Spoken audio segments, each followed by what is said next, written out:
Dear friends and colleagues, welcome to this new edition of PCR webinars, which is done in collaboration with Euro4C. And today's webinar is on imaging and angiography guidance for calcified lesion PCI, when to use which device. My name is Mohamed Abdel-Wahab. I'm from Leipzig, Germany, and I have the honor to co-host this webinar with my friend Flavio Ribichini from Verona, Italy, and we have our dear colleague Shereen and Shaikh from Bahrain as our guest speaker. And today, the objectives of our webinar are actually multiple. So we want to demonstrate to you the existing algorithms for approaching calcified lesions that have been recently published by the Euro4C group and others. We want to understand together how to use intracoronary imaging, ideally to define the optimal plaque modification strategy when we're treating calcified lesions. But we also want to discuss something that a lot of people don't discuss anymore, which is how to approach calcified lesions if you only have angiographic guidance available. We will do this together in the next 60 minutes. We want to suggest to you a couple of important papers that could help you in understanding the strategies and algorithms behind our recommendations. You can see 3 of these papers listed on this slide. But the webinar will be case-based. So we'll try to make it as interactive as possible. Those of you who are joining us live, you can also send us your questions, and we're gonna answer them and discuss them in between the cases. So without further ado, I will hand over to my friend Flavio, who will start by presenting you the first case. Okay. Flavio.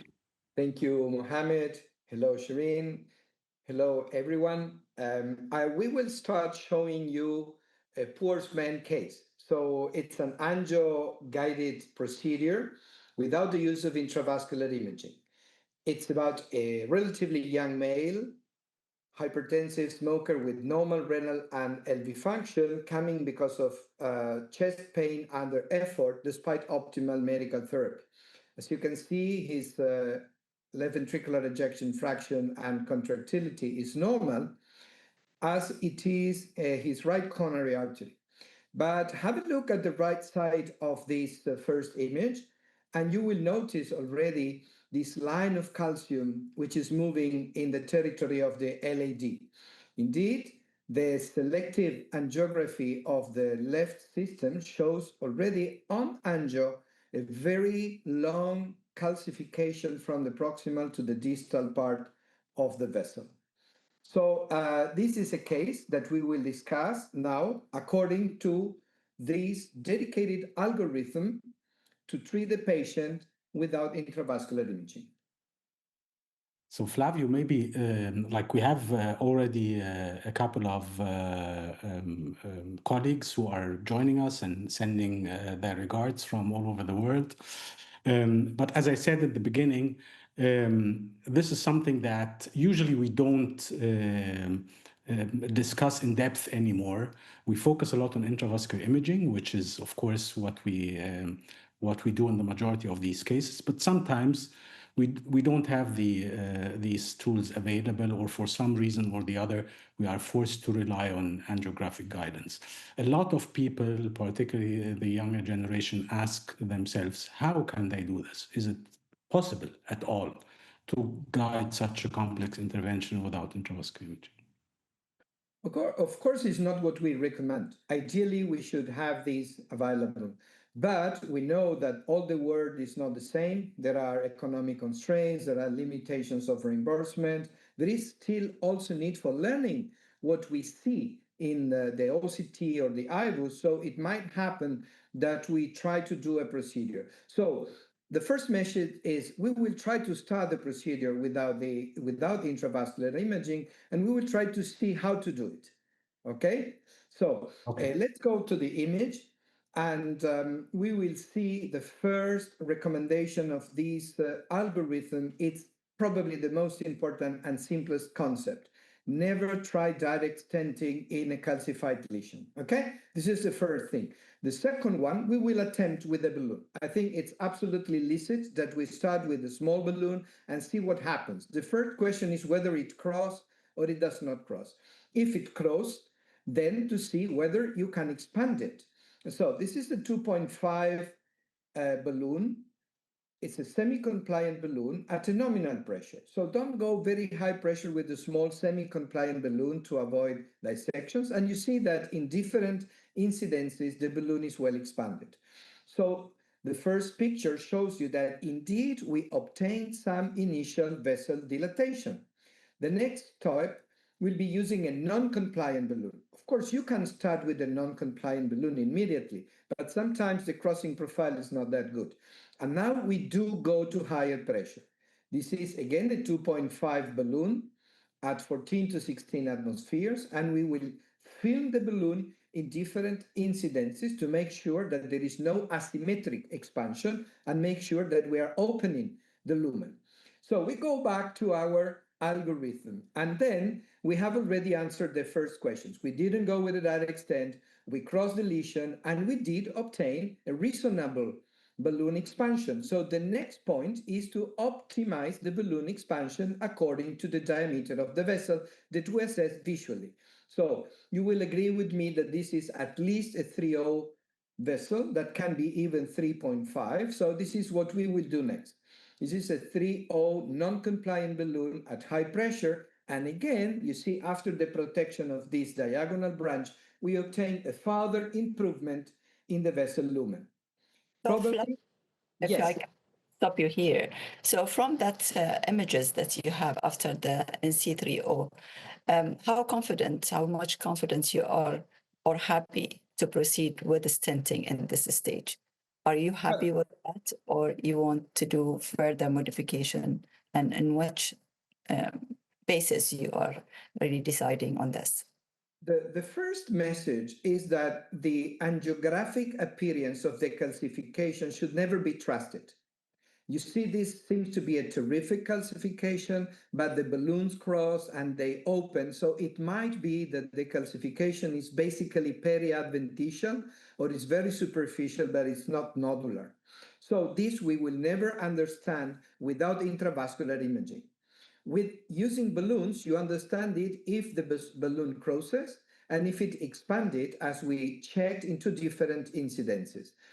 In the last inflation, we saw that the 3.0 inflated properly. And so a very important additional observation is to realize that the balloon is not broken, because when you still have residual nasty calcification, you will have balloon perforation. If the balloon has a rupture, it's not good to go with a stent. You might have still a spike of calcium or a very difficult to dilate. And so at that point, the message is, should we continue with balloon or should we use dedicated devices? Ideally, intravascular imaging will give you the answer, but here we don't have intravascular imaging. So far, I am happy with this balloon expansion and with the facility that I managed to push the balloons to the target lesions. So at this point, we will go to the next step of our procedure. And so we will try to go with the stent. And again, this will give us an idea of the vessel preparation, because as the algorithm tells, if the balloon has been well expanded and the angiographic aspect is favorable, we can try to go with the stent. This is the navigation of a drug-eluting stent, and you see how easily it goes. So there are clearly no serious obstacles. And after that, on this semi-compliant balloon, which is the driver of the stent, there is a reasonably good expansion. Again, we will post-dilate with a 3.5, because this is what visually we estimated, and we will complete the stenting with an addition of a short stent above the previous one, with the minimum overlap. And then again, we go back to our algorithm, and the question is, can we assess good stent expansion without intravascular imaging? Well, of course, it's not ideal, But we go back to what we said before. Many times, in many countries, in many circumstances, we try to do this step by step. So far, everything has gone smoothly, so we can keep on trying. And at this point, what we will do is a good post-dilatation with a non-compliant balloon at high pressure, and then a final shot.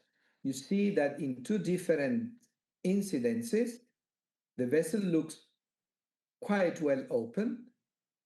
The contour of the stents looks quite parallel, but you can still make a better imaging using the dedicated angiographic programs like STENT-Vs or STENT-Burst. And with the magnification, you will get this kind of images that reassures that there is good stent overlap, there are no residual stenosis, and a relatively, I'd say, acceptable result despite the lack of intravascular imaging. I think with the amount of calcium that we saw from the initial diagnostic angio, this is really very satisfying results of the stent. But in case, if you see just underexpanded stent, what will be your next step? How you will manage that? Because this underexpand, this is an nidus for stent failure in future. So what is your approach on this? That's a very important point. And with these angiographic modern systems, you will note the risk of the stent. And so we will target that with either high pressure balloon dilatation, but of course, high pressure balloon dilatation may expose in these very calcified vessels, especially if these are ladies or these are very old patients, and in particular in acute coronary syndromes, this may expose to coronary rupture. So the safest way to expand a stent today is using intravascular lithotripsy. Of course, it's still not approved in the instructions for use, but we know that from a practical standpoint is the best way to dilate an underexpanded stent. So my last message when we try to do this type of procedures is, first of all, don't trust angiography. This was a terrible calcification that expanded properly without the need of dedicated device. The contrary is also true. Sometimes mild calcifications might be terrible to expand. So you can do this without intravascular imaging, but you should not afford this case without the dedicated devices. And that means having dedicated balloons, cuttings, coating, IVL, and ideally also rotational or orbital atherectomy. So you might do this case without intravascular imaging, but you shouldn't start if you don't have on the shelf the dedicated devices in case of inappropriate expansion for the vessel preparation or the final stenting. Yeah, so I think it's a quite clear message, Flavio. We may, in some cases, manage to do these interventions without intravascular imaging, but we cannot afford to do them without dedicated devices. So now there are a couple of questions related to the use of dedicated devices in a case like that. So we will see in a moment when we see the next case that, of course, if you have intravascular imaging available, this may help you to define when you need a dedicated device or more advanced lesion preparation. But if you use angiography, for example, there's one question, why not use a cutting or scoring? Or when would you use, for example, a cutting or scoring balloon if you are doing the procedure angiographically guided? Well, I would give a chance to a scoring or a cutting balloon if the normal balloon does not expand properly. So that might spare the more expensive, although much more effective, intravascular lithotripsy balloon. I think it's an intermediate step in between a balloon. I don't like very high pressure balloons. I never use 40 atmospheres, especially before stenting. I think that the risk of rupture is there. Now we have IVL, which is much safer. You work on the range of 4 to 6 atmospheres. So that's the idea. If you don't want to spend your money on IVL, you can give a chance to cutting, which might be more effective than just a balloon. Yes, so practically speaking, when we are using, when we are not using intravascular imaging, we probably have two scenarios, correct? One scenario would be lesions that are uncrossable, which most probably also intravascular imaging here will not be very helpful, because if you cannot cross with the balloon, probably you cannot cross with an imaging device as well. And so we have to define maybe something for these cases, uncrossable lesions. What would you do? What does the algorithm tell us? And the other scenario would be you crossed, you dilated, but you have a lesion that is undilatable. So the balloon gets in, but it doesn't dilate. And you already mentioned in this scenario that you can use a cutting or you can use IVL. So uncrossable is like in your experience or in your practice, directly atherectomy? Well, if you cannot cross with the balloon, we will show later in the algorithm, the next step is rotational atherectomy. In some centers, also laser is available. Laser has the big advantage of navigating on a regular wire. So sometimes the crossing of the lesion is difficult, and you do it where you preferred wire, and you can go with the laser catheter. If you want to use rotational or orbital, you need to use a dedicated wire, which sometimes is not that easy to be used. So the use of microcatheters may help, extension guidance also, but of course, uncrossable calls dedicated devices, either rotational or laser. And does orbital is it equal to rotational in these like uncrossable lesions? Is there like a preference from your perspective? Both are fine, or is one better than the other? Well, I'm not aware about head-to-head comparisons on that specific question, so there is no scientific answer. I do believe that we have been using rotational atherectomy for more than 40 years for uncrossable lesions. So for me, this is the first choice. As I said, laser has this indication. Regarding orbital, the lesion is uncrossable where the MLA is very, very tight, and normally the lesions are very long. So the rationale of the rotational using a small bar, on my opinion, makes it more adequate. But it's more a personal opinion rather than what I said, the demonstration from head-to-head comparisons that are not available. Okay, and Shireen, the second scenario, if you have like an undilatable lesion, you crossed, you inflated the NC balloon at we can also talk about how much should you go? Should you stop at 16 or 18 or 20, or should you go to 30 or even use an OPN at 50? But regardless of these cutoffs, because I think we cannot define them, the balloon is it doesn't dilate, so you have an undilatable lesion. You don't have intravascular imaging. Flavio mentioned he would go for a cutting, maybe also for cost reasons. Would this be your approach as well, or will you go to something else? So for me, I would think I will start again with the cutting. And then if the cutting also didn't do the work, maybe I will go to IVL. It will handle more of the superficial and the deep calcium. Of course, also we can combine different debulking devices in the same setting as well. So if again with the IBL we see the waist and still it's not really well open and expanded the balloon, maybe then we go with the rotablation or orbital. So usually my strategy to go with the less costing devices and see if it is really help, and then we go with the higher thing in advanced material. Okay, great. So we have a very interesting questions actually coming up, and I think we're going to cover them as we move forward. Maybe the question that would link to the next case is actually a very frank question. The question is, shouldn't intracoronary imaging be used in these advanced interventions all the time? So I think I would say yes.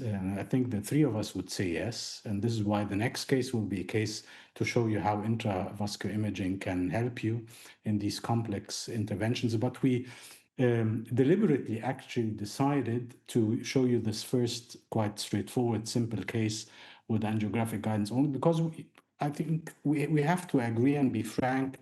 We shouldn't be we don't live in a cloud, correct? So we have to be honest and fair to all of you guys. Not all centers and not all cath labs have these sophisticated intravascular imaging methods. When you're doing procedures, sometimes in the middle of the night, even if you have it, sometimes you don't feel comfortable using them if you're alone and you don't have a lot of time and you want to, for example, be quick and efficient. So there are scenarios where you're gonna skip intravascular imaging, but if you're gonna skip intravascular imaging, you need to know how to do this. And there are a couple of important things that we learned from Flavio's case. First thing is check if the lesion is crossable or not with small non-compliant balloons, with small semi-compliant balloons. If the lesion is crossable and it can be dilated with these semi-compliant balloons, then you can move to the next step, which is using non-compliant balloons, but they have to be adequately sized, and you have to check expansion at least in 2 different views before you decide to move on and stent. And the most important thing is you need to have advanced lesion preparation devices in your lab to move forward. So skipping imaging does not mean that you skip advanced imaging preparation. So with that, I think we move to the second case, Shereen, which will demonstrate the value of intravascular imaging. So good evening, everyone, and thank you for joining us this evening. So my case that I will share, it's mainly calcified lesion in patient presenting with acute coronary syndrome. So this is a 69 years old gentleman who presented to our center with the late presentation anterior STEMI. He has multiple cardiac risk factor, diabetes, hypertension, dyslipidemia, and his echocardiogram in presentation showed severe LV dysfunction with ejection fraction of 25%. So this is his angiogram, and I think it's speaking by itself. It's not a stent there. It is heavily calcified, extensive, starting from the distal left main ostium, mainly ostium and the proximal part of the LAD, extending to the apical segment of the LAD.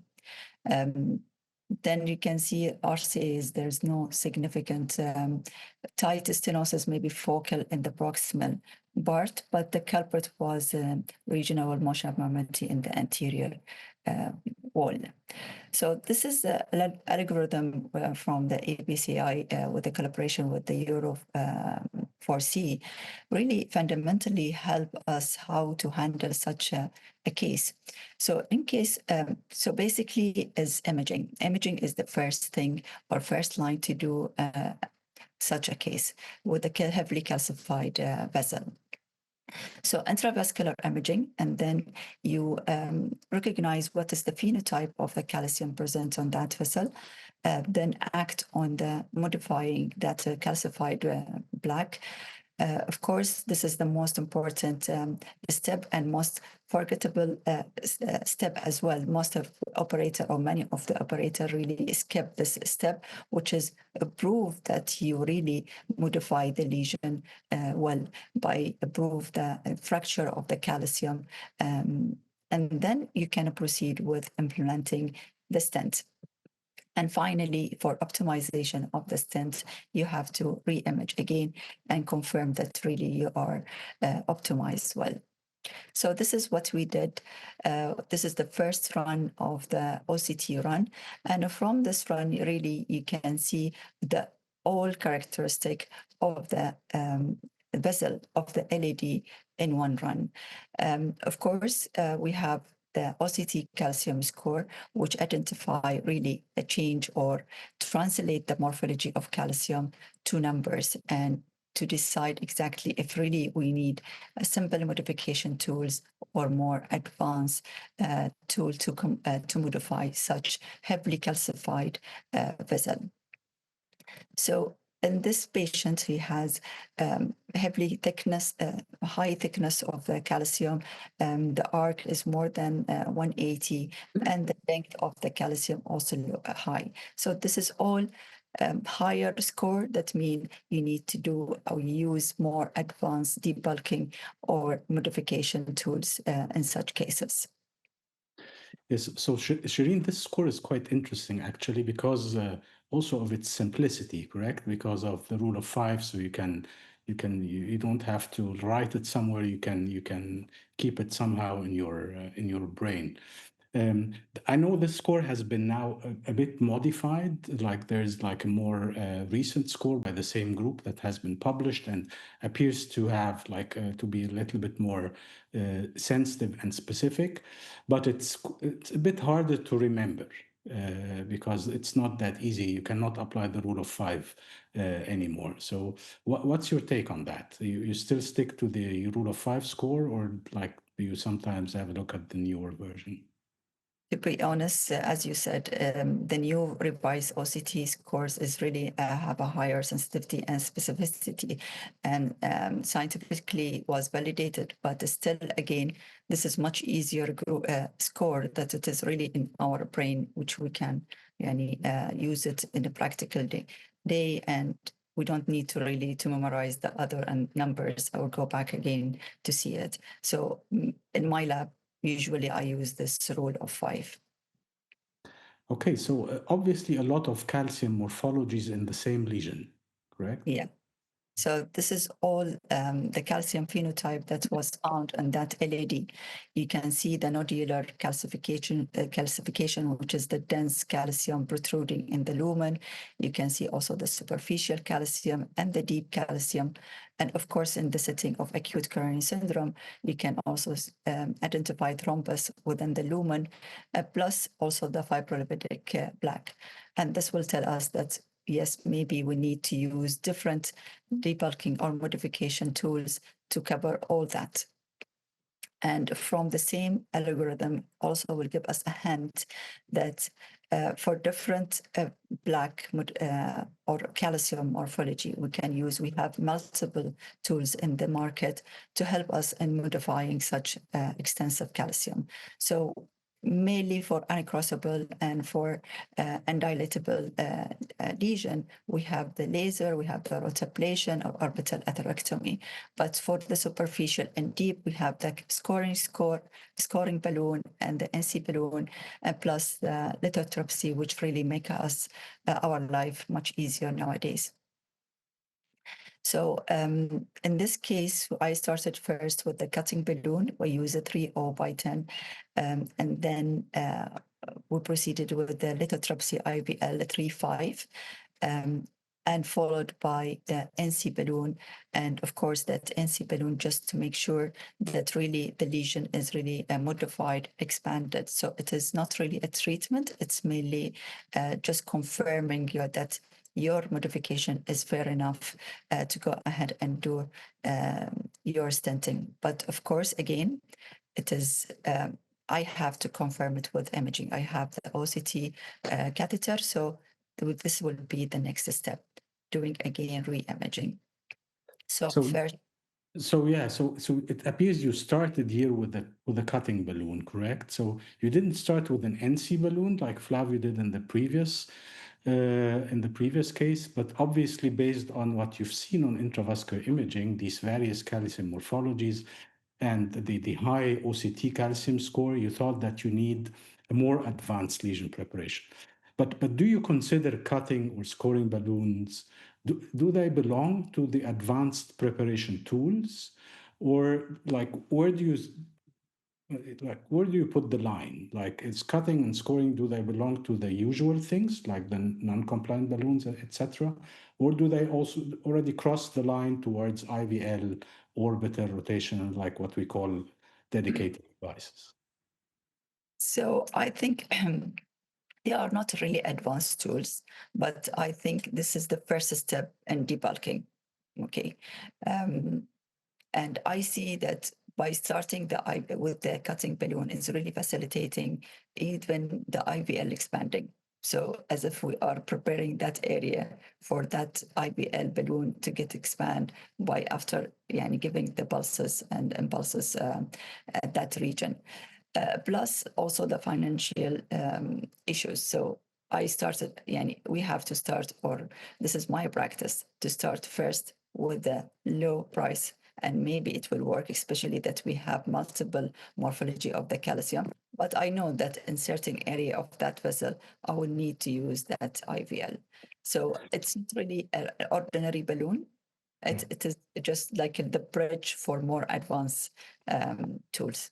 Yeah, I agree that you should probably put it on the bridge or maybe like towards the advanced lesion modification tools. In my opinion, I think there are a lot of trials out there already. I mean, in the Prepare Calc trial we did many years ago, the results compared to rotational atherectomy, at least from an stent expansion perspective, were quite comparable.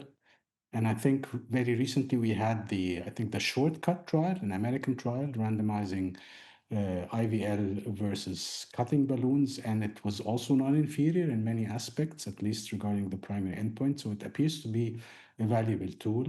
But nevertheless, to go back to your case, in this case, it didn't work as a standalone therapy, correct? And you needed to upgrade and use intravascular lithotripsy, correct? Yeah. Right. So you can see the waist there at the beginning with the cutting balloon, and then with the NC at the end, it's really well expanded balloon.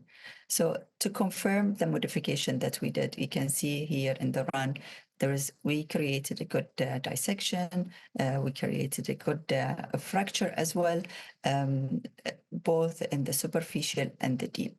So in this stage, I think, yes, we created a good modification here and fracture. And I think the vessel compliance is better now, and it is ready to receive the stent.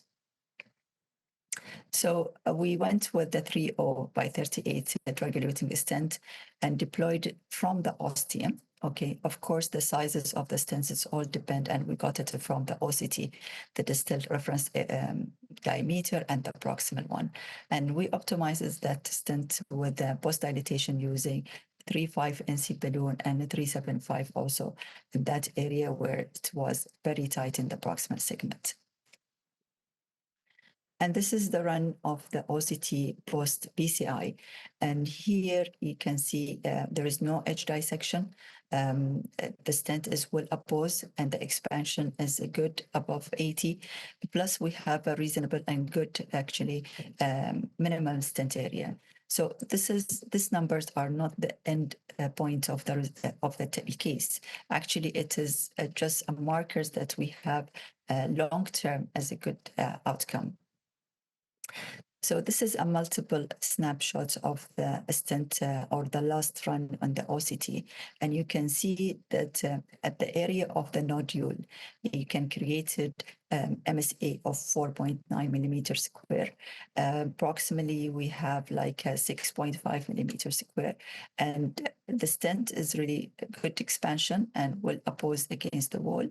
Of course, also in the ostium of that LED, we really nail it very well there. You can see at 2 o'clock, it's empty. Not only one strut of the stent is on that circumflex ostium.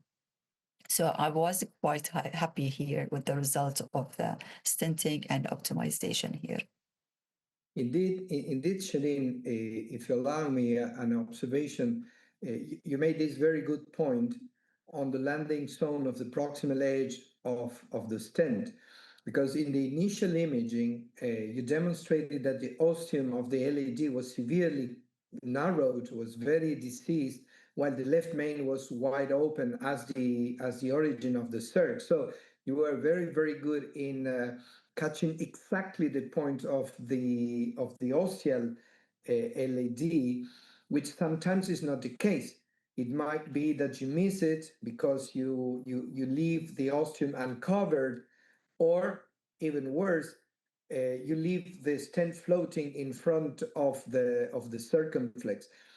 So, is there any possibility of considering the crossing over of the stent from the left main to the LED? Is that what you do normally, or you are so confident to have this perfect implantation on the ostial LED that then you indeed you show the perfect implantation with the OCT? I think this is a very important demonstration of the case.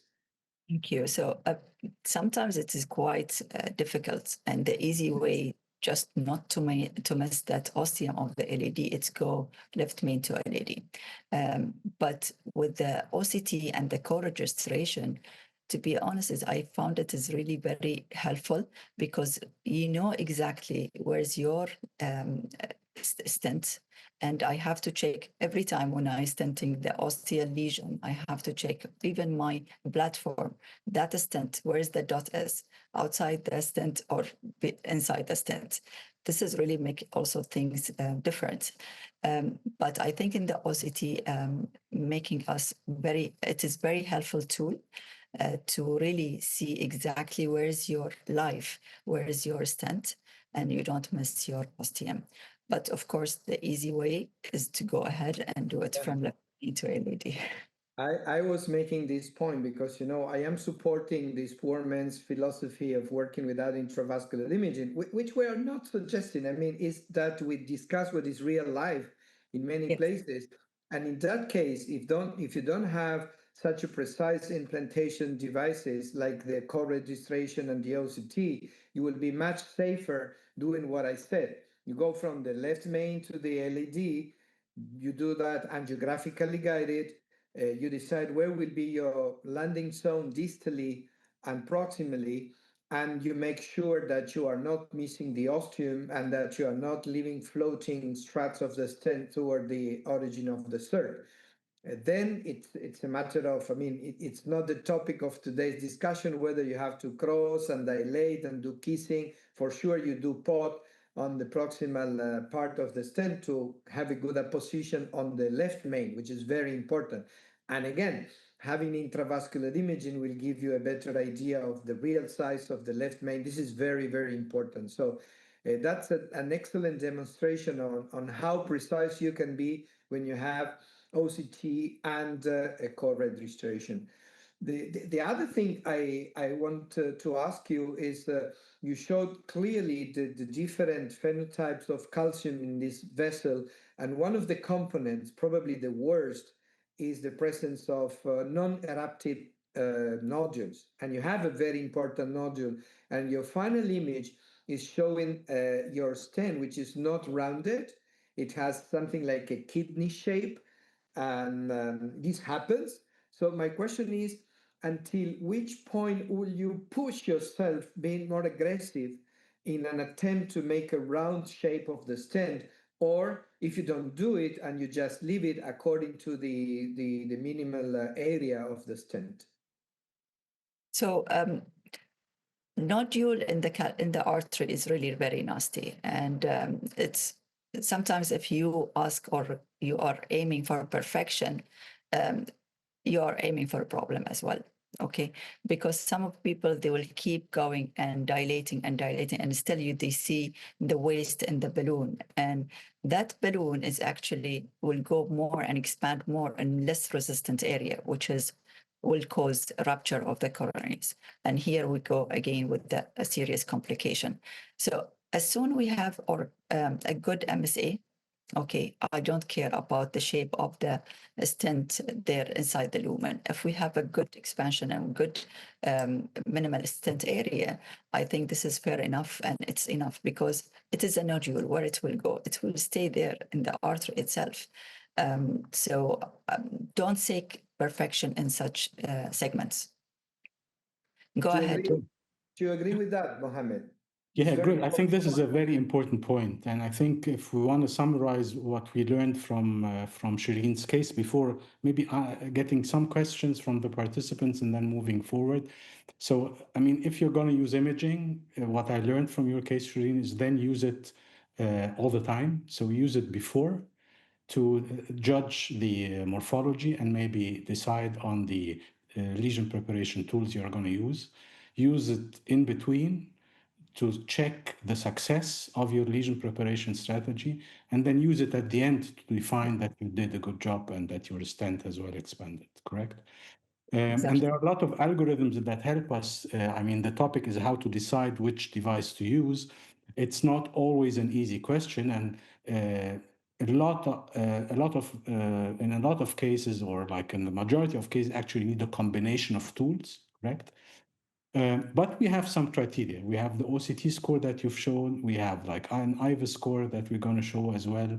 We have actually very recently a very nice randomized study, the Calypso trial from our French colleagues, which was also based on OCT. And it's actually the first trial to show that with a very simple criterion, which is the calcium arc, less or more than 270 degree, you have a very nice cutoff to define the need for advanced lesion preparation.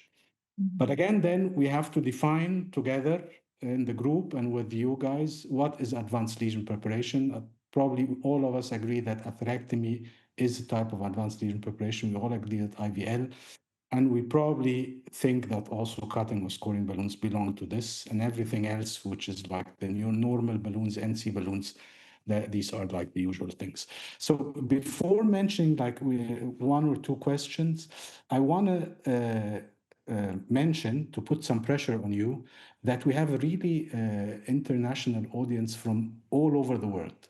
So we have people from the UK, we have from Uzbekistan, from Yemen, from Kenya, from Colombia.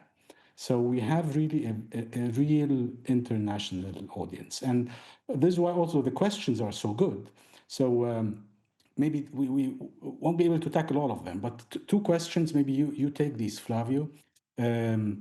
One is related to the use of cutting balloon before using drug-coated balloons. Is this possible, using cutting balloon before drug-coating balloons? And the second question is, we touched on that, but what are the criteria that make makes you satisfied that you did a good lesion preparation? For using drug coating balloons? No, in general. In general. Well, the first one is a very interesting question because the use of drug-eluting balloons in calcified lesions is emerging as an alternative to stents, because the rationale is that a calcified vessel is already caged. The stents very often are undersized, and this vessel has a very advanced form of atherosclerosis. So the vessel is already calcified and will be caged by the metal. The concept of creating fractures in the plaque that will allow the penetration of the drug into the vessel media will make it possible to see a vessel enlargement. We can call it also positive remodeling, but to say that we need, of course, intravascular imaging, because positive remodeling refers to the elastic external membrane. So we will talk about vessel enlargement, which is impossible after stenting.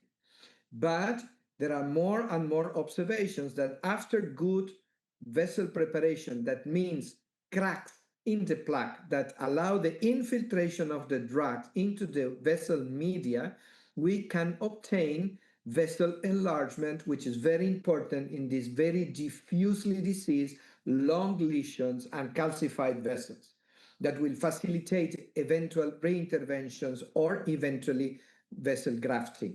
So that's a very important point. I think cutting balloon can do the job, IVL can do the job, but to make sure that you have fractures, you absolutely need intravascular imaging. There is no way to understand that you have created fractures based on angiography. And then a good vessel preparation goes very close to this question. I mean, if you don't have fractures and you have not enlarged the minimum vessel area, you are not ready to put a stent. And so either if you want to stent, or even more, if you want to do a stentless procedure by delivering drugs, you need to find a vessel enlargement, and you need to find clear fractures that will increase the compliance of the vessel and will allow you to expand your stent properly or to deliver the drug into the vessel wall media. Great. So we also have people from Morocco, because they reminded me that not to forget them. So a lot of a small World Cup, I would say. It's a World Cup, yes, on calcium. Okay, so maybe let's move to the last case that I'm going to present you in these remaining minutes. So we've seen a case that went more or less straightforward. Flavio's case, which was like both crossable and dilatable. We've seen Shereen's case with beautiful intravascular imaging guidance. This lesion was crossable, but it was undilatable, and it was solved by using intravascular lithotripsy. So this is a third case. And the interesting thing about the case starts by the clinical history. So it's a 73-year-old man. As you can see, he was very active. Some risk factors, including hypertension, dyslipidemia, but no relevant comorbidities. And his chief complaint was a very typical effort angina, starting in the last 6 months before he saw him, that occurred while he was exercising or dancing. So quite an active guy. ECG showed left bundle branch block, and the echocardiography was actually quite clear that this patient is ischemic. He had an EF of 45% and clear inferior infraseptal hypokinesia. So we went straight forward to a coronary angiogram.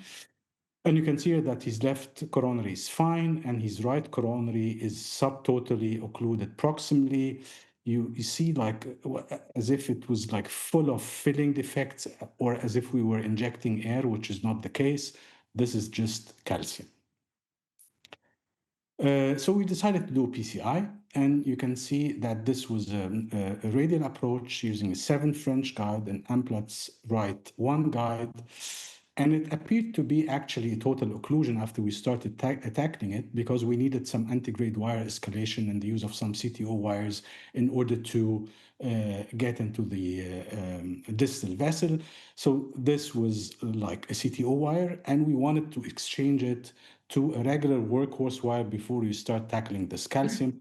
But as you can see here on the next slide, that the microcatheter was not crossing.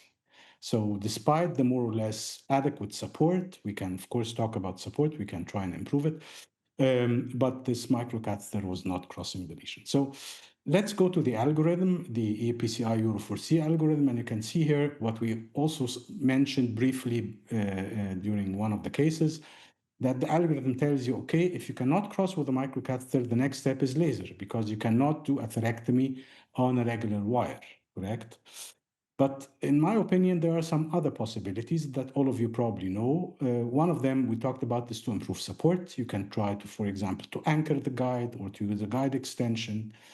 To change the guide is probably not a very good idea after the fact that crossing the lesion was not quite easy.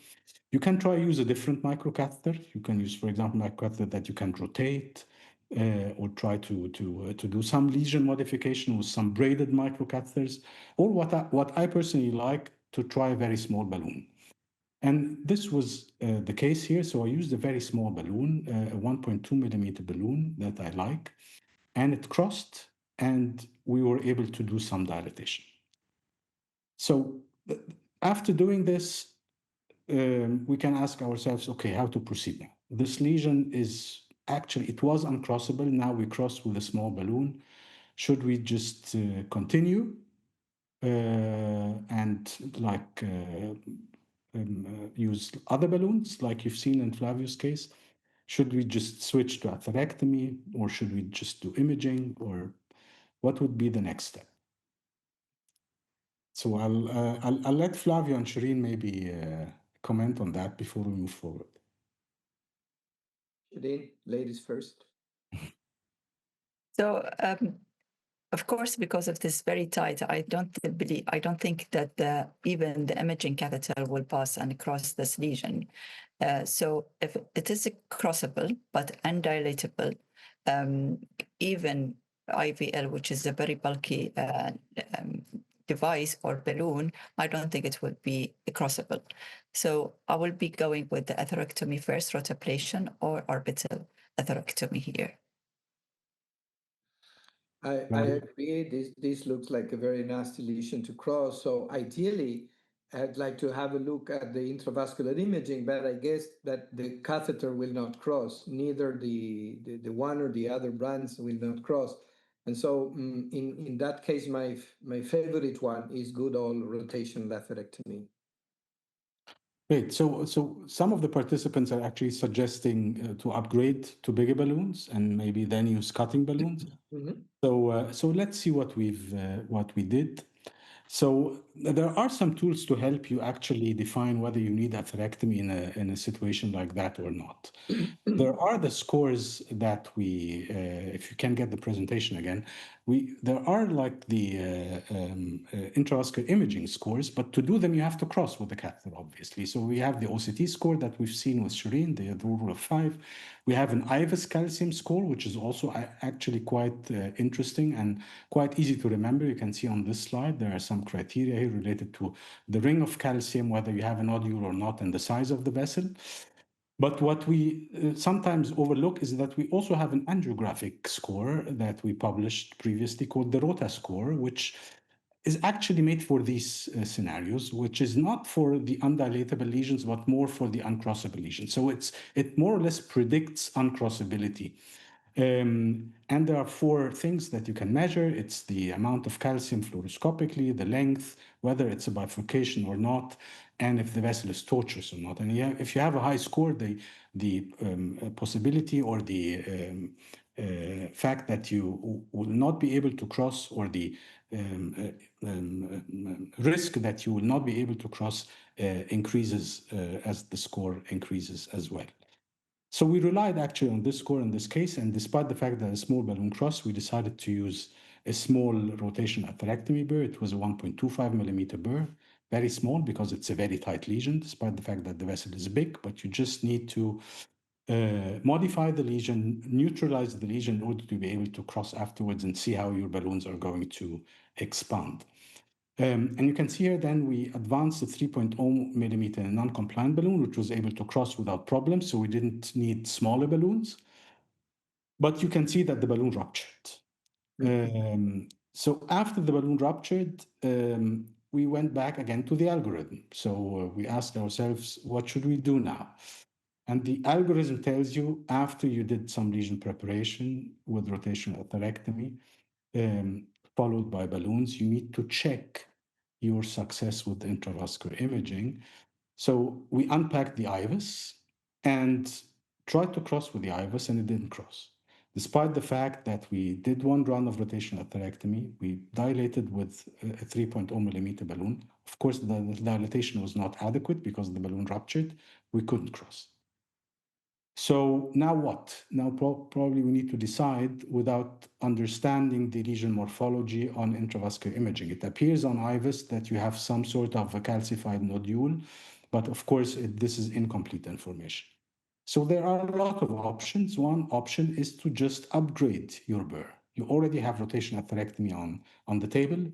You started with a very small burr, so we just took the next large burr. So not a very big one, just 1.5 millimeter burr. We felt that we ablated a little bit more than using a new 3.0 millimeter balloon, and now it didn't rupture. So now dilated, you can see it's dilated or it adequately expanded in 2 different views. And now comes imaging. So now comes imaging, and you can see here, this is the live advancement of the IVUS catheter, so it crossed without any problems, just by the very small difference between the 1.25 and the 1.5 millimeter, which is something that a lot of people don't recognize, that this small difference sometimes makes a big, has a big impact on your procedure. And now if you look at the IVUS images, and I will ask Shereen also to confirm what I'm seeing as an imaging expert, you see cracks all over.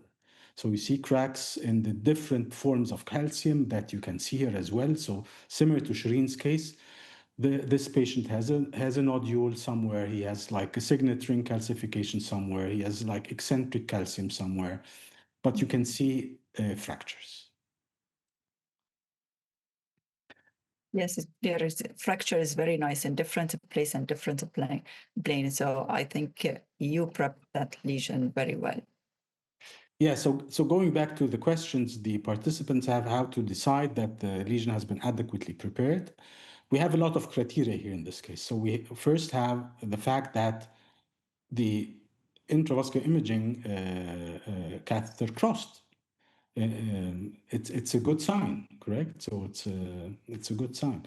Sometimes I tell to our fellows that if you just cross with a used non-compliant balloon, so after you dilate with a non-compliant balloon, and then it becomes like it loses its profile. So you just try and cross many times. It's a poor man's ibis, I would say.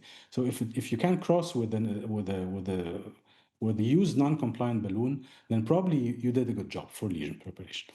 But then, of course, we have the expansion of the balloon in two different views, similar to the what Flavio showed in his first case. And then we have the clear confirmation using intravascular imaging showing all these cracks. So let's get back to the slides. And after that, it's like a slam dunk. So of course, you see that we needed some guide extension in order to deliver the stents, which is fine. We implanted two long stents, and then we post-dilated them with I think it was a 3.5 millimeter non-compliant balloon. And then these are the IVUS run. You can see here, like this is a pullback from distal to proximal. You see the stent is more or less rounded in the majority of the stent region. In some regions, particularly where, again, the nodule is, the stent is a bit eccentric, but you have an MSA of 6.3 and a stent expansion index of 80%. Is this good or bad? Remember that in the majority of randomized trials that compared these lesion preparation tools, which had actually excellent clinical outcomes and very low revascularization rates, the stent expansion percent, if you take the MSA as the reference, the MSA, which is important, the minimal stent area, it's between 70 and 75%. So it's very difficult in these very complex lesions to reach a stent expansion index of 100% if you consider the MSA as your reference. So these are, again, the numbers. And this is the final angiogram, and this is how the case ended. And he was quite happy afterwards and could resume his dancing activities without chest pain. So yeah, so I'll let you both discuss a little bit, and I'll just check the questions we got. Canada, mentioning the World Cup. We have also participants from Canada. And a lot of questions. It's quite interesting to see that you upgraded the rotablation. Usually, we forget doing that, trying to choose the only one burr and then maybe trying another device. But it's not quite any common, to be honest, and to go ahead and upgrade it. But it's quite a good thinking and ideas, actually, if we have the rota on the table itself. It's indeed a very good practice. It was we used to do for many years, especially before the availability of IVL. But it's also true that there is, I think, no need any longer for being too aggressive. You know, the bigger the bar, the more the likelihood of having trouble. So personally, I do use the 125, the 1.5, and I also use the 75.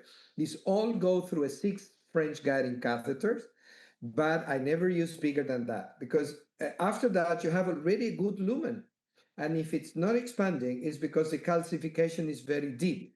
And then we upgrade to what is this fantastic device of intravascular lithotripsy. So this is a very good demonstration that you can still avoid combining different devices and increasing cost just by the proper use of well-selected bars. But I don't know your opinion. I mean, Mohamed, I don't think there is room for using 2O bars any longer. What do you think? Yeah, I mean, sometimes I'm surprised because a lot of people like currently, like I would say from the newer generation of interventional cardiologists, the wilder ones, they use big burrs. I see this a lot, but I personally, I believe that you need to modify calcium, but not completely debulk it in order to obtain good lesion preparation, and then crack it with balloons instead. There's one question, maybe we have 30 seconds to wrap. So very, very quick answer, Flavio, in 10 seconds about the role of CT in deciding on how to do PCI. I will be very honest. I will be very honest. We don't use it. We don't have access to good quality coronary CT. Okay. Shereen, do you use it? Yes, we use it because we have high quality CT machine, but it is not really a standard. Okay, great. So I think this was like quite intense in 60 minutes, showing 3 cases, highlighting the algorithms we have for modifying calcium and deciding on which strategy to use. We discussed a lot of things. We discussed like how to use the like simple way of angiographic guidance, the more sophisticated way of intravascular imaging, which we definitely recommend, and how to combine the information you get from angiography, from intravascular imaging, but also from your feeling during the procedure, how you get to the lesion, how you advance your device, and so on, in order to decide on the adequate lesion preparation strategy. And the most important thing is, don't stent a lesion that is not adequately prepared. So with that, I would like to thank you for attending this webinar. I would like to thank Flavio and Shereen for their marvelous input. Please, if you have any questions or concerns, we are there for you. Connect with us through the various tools you have. You have our our contacts, of course, but also through the Your4C presence on the PCR online website. You'll find there a lot of resources that could be helpful for you, and you can just directly contact the group with your questions and concerns. So thank you for joining us from all over the world, and hope to see you again in the next edition of PCR webinars. Thank you.